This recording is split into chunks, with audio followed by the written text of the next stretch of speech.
What's up, Familamskis? What's up, me? Today is Sober Monday 5. And hey, it kind of looks like I'm in a prison, doesn't it? But I'm still here at the university, just at a different spot. I turn this place into my kingdom at night. So yeah, 5th Sober Sunday. I got 4 new subscribers, so that's cool. PewDiePie, don't call it a comeback. Better watch your back, because I'll be right there. Better believe it. Today was cool. Woke up, went for my little walk in the morning. Still just taking it easy with the walks. And when I was finished, I went and donated some plasma.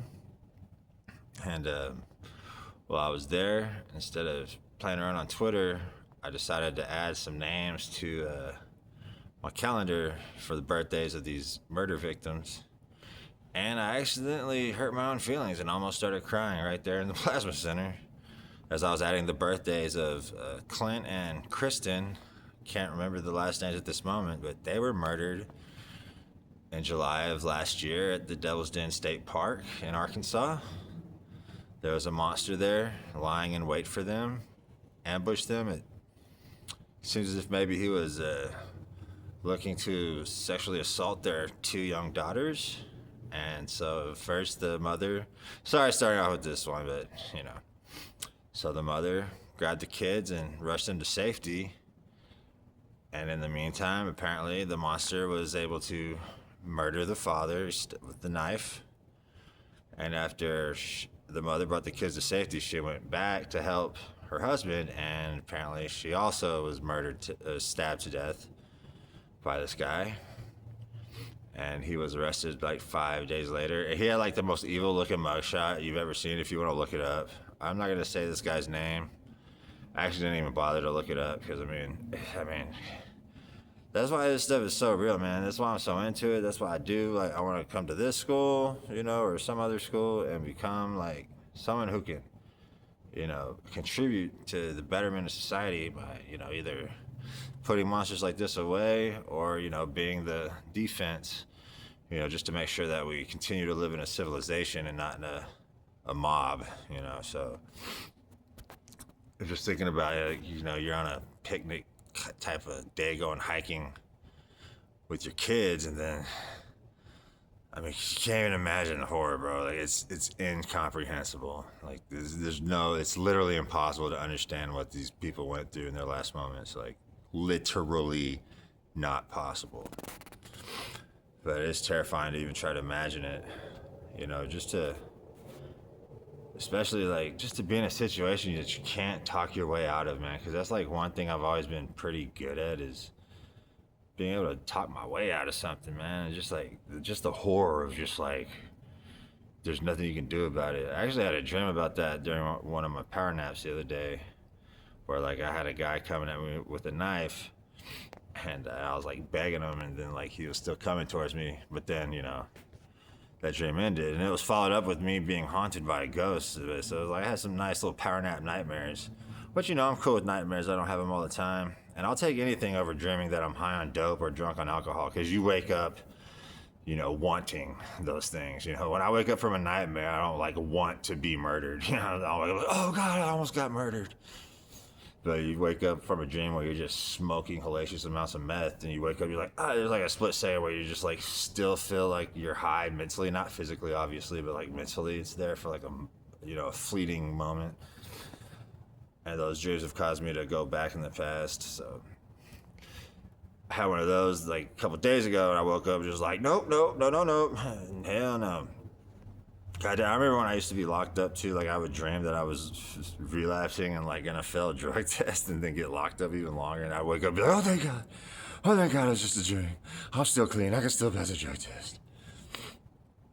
So so I had to take a break when I almost made myself start crying in public looking at this murder because it's so horrible. So anyway, after donated, came back home. I don't think I really did much. I took a nap, but this time I took a 3-hour nap, and I didn't have any dreams today. I guess why I've been taking naps lately, because I've been waking up at 4:30. I want to keep waking up at 4:30, but it's kind of funny because if I get this job, that's over because it's a night shift. So I was thinking about maybe tonight trying to stay up late, but then it's like, man, I don't know if I have the job for sure, so I don't know what to do, man. I'm just so tentative about everything right now, just waiting. You know, when I woke up from the nap, I had an email from HEB, and I was like excited at first. You know, it's like when your ex-girlfriend's mad at you and you're trying to like talk her back into getting with you, and then you get a text on your phone and like you've been waiting to hear from her, and so you get the text, and then you look, and it's just like some mundane text from a coworker or from your brother or a friend, or like some bullshit that's not what you were wanting, right?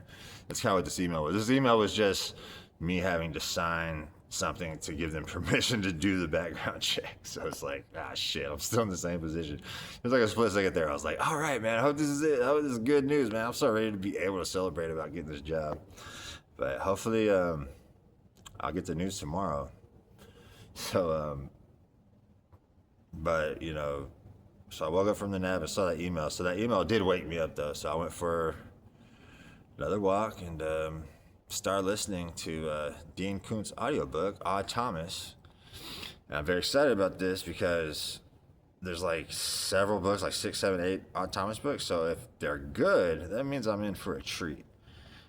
And I'm excited about doing the audiobook because, you know, I don't have time to sit. If I'm sitting there stationary, I'm either watching TV or doom scrolling Twitter or something like that. Like, I can't just sit there and read. It's just too, I just can't do it anymore. I guess my brain's fried from all the doom scrolling. I don't know. But like when I was locked up and didn't have a phone to doom scroll with, you know, I read like 70 books, including Strangers by Dean Koontz, which is one of the best books I've ever read.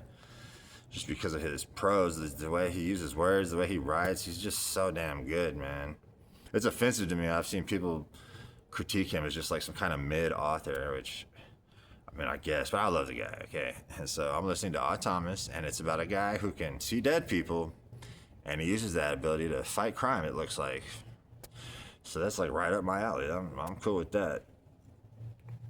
And in the book, like, he wrote Odd Thomas's grandmother. She had a take on God about how, like, his sense of humor and how, like, you can get away with shit as long as you're, like, amusing him and not hurting people. It's, like, so good. It almost makes me want the actual book so I could read it. Because it's, like, a great way to put it. It's kind of like a way I could conceive of God, honestly. Like, he's not all just black and white, good versus evil. Like, there's, like, almost like a be good or be good edit type of dynamic going on between us and God. But I don't know if that's true or not. But, I mean, I like the sound of it, man. I don't know what that is. But, so I was listening to that.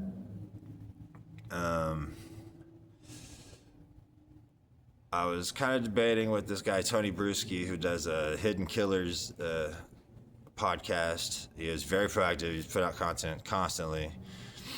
And, you know, he thinks that Adrian Gonzalez, the cop from the Uvalde shooting, that he's, you know, a horrible person who just sat there and let the kids be murdered because he was a coward. And, you know, I don't believe that to be the case. I think there was like a fog of war element going on. And yeah, I also think there's a witch hunt element going on. People just want blood. They need moral gratification. But like this guy, he's busy, man. He puts out like hours of content every day. And like, he's not just by himself. He's got like people that join him in his shows. He's got this popular woman named Jennifer Coffindaffer, who apparently is ex-FBI. And, you know, she has a lot of hot takes, and she's cool. She thinks Keanu Reeves is guilty. Which, you know, it's okay. We can forgive people, you know. It's not like you're a bad person because you think, you know, this absurd thing happened with John O'Keefe's murder. That's okay. Like, it's no big deal. But, like, so this guy's, like, you know, he's legit. And, like, he took the time to respond to me. And, you know, he sees things differently. And, like, this is his life. So I'm not about to sit here and act like I'm smarter than this guy. So finally I was just like, all right, man. Well, I guess we see things differently. And I really respect you, and thanks for taking the time to respond to my comments, man. I like your channel.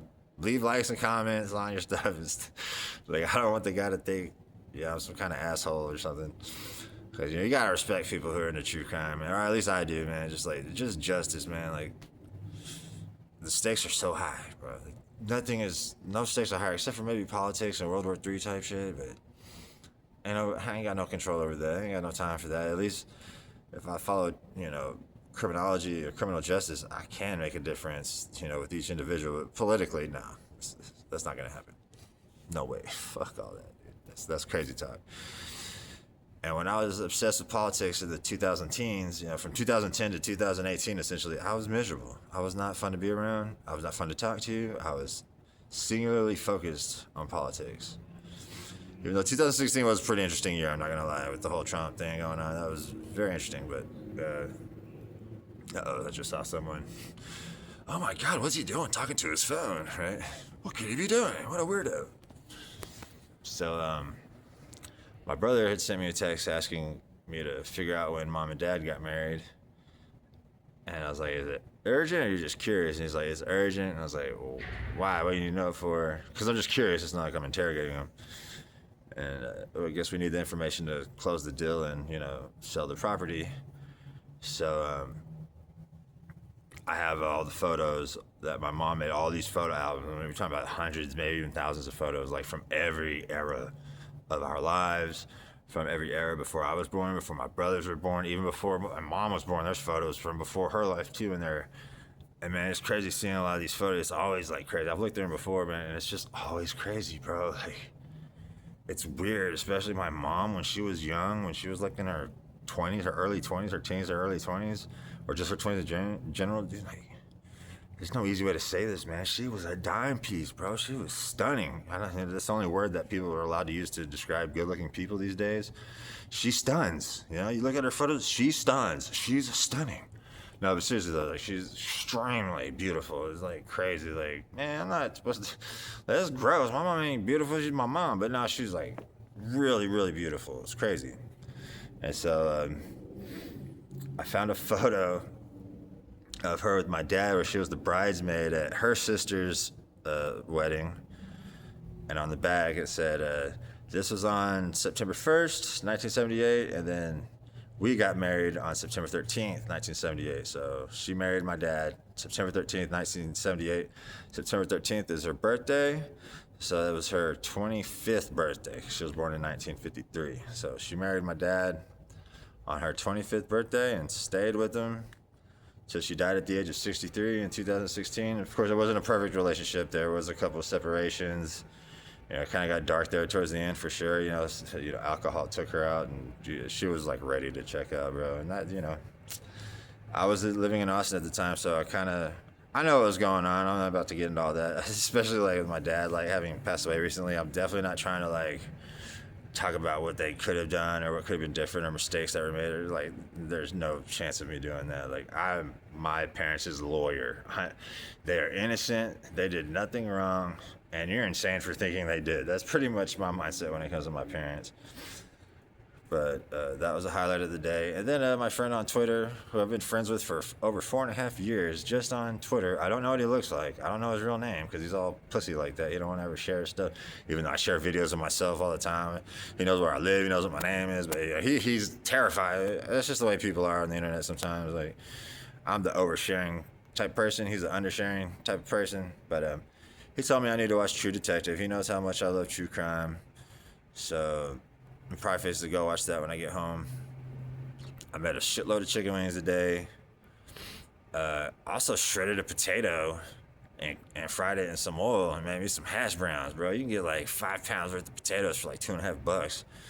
This is like a hash brown a day for like 2 weeks. Like, man, this is like so cheap, bro. That's how I want to live, bro. Just cheap. Let me get this job, 40 hours a week. Overnight shift. I can wear headphones, listen to all my audiobooks, all my podcasts. God, please let me get this job, man. Please, I'm begging you, bro. I mean, if not, that's fine. But I mean, I'm still gonna beg you until I find out, man. Because I can just thrive. I'm so ready to thrive. I'm so ready to put this past behind me. I'm so over being drunk all the time and having 2 personalities or like doing meth and becoming psychotically obsessed with stuff that is not conducive to like fostering a productive social life, to say the least. Like, and all the money that goes into it, all the legal risk, going to jail, going to rehab, going to prison, or dying in a painful fashion. Like, I just want to be sober and just work my ass off and work out my ass off. So every night when it's time to go to sleep, when my head hits the pillow, I pass out within 3 minutes, which I have been doing lately. That's the life I want to live for the rest of my life. I want to live till I'm 100 years old, and that's how I want to do it. Anyway, thanks for watching, y'all. Talk to me later.